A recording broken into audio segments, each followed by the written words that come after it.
Hello everyone, നമ്മുടെ Kings 11 ബാച്ചിൻ്റെ രണ്ടാമത്തെ GAB ഈ മാസം 29-ാം തീയതി ഉച്ചയ്ക്ക് ശേഷം 2 മണി മുതൽ 5 മണി വരെ ആയിരിക്കും നടക്കുന്നത്. അപ്പം GAB എക്സാമിന് വേണ്ടിയിട്ടുള്ള ഓരോ സബ്ജക്റ്റിൽ നിന്നുള്ള സിലബസ് എന്തൊക്കെയാണെന്ന് നമുക്ക് നോക്കാം.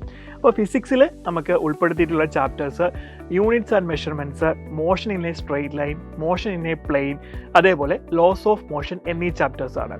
ഇനി കെമിസ്ട്രിയിൽ ഏതൊക്കെ ചാപ്റ്റേഴ്സാണ് നമുക്ക് നോക്കാം. ഫസ്റ്റ് വരുന്നത് some basic concepts of chemistry ആണ്.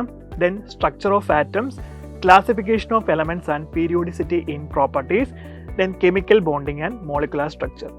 മാത്തമാറ്റിക്സിൽ നമുക്ക് വരുന്ന ചാപ്റ്റേഴ്സ് സെറ്റ്സ്, അതേപോലെ relations and functions, then trigonometric functions, complex numbers and quadratic equation എന്നീ ചാപ്റ്ററാണ്. അപ്പം ഇത്രയും ചാപ്റ്ററുകളാണ് നമ്മുടെ സിലബസിൽ ഉൾപ്പെടുത്തിയിട്ടുള്ളത്. അപ്പോൾ ഓൾമോസ്റ്റ് ഈ ചാപ്റ്റേഴ്സ് എല്ലാം നമ്മൾ ഫിനിഷ് ചെയ്തിട്ടുണ്ട്. ഇനി നിങ്ങൾ നന്നായിട്ട് തന്നെ പ്രിപ്പയർ ചെയ്ത് അടിപൊളിയായിട്ട് GAB എക്സാം എഴുതുക. All the best.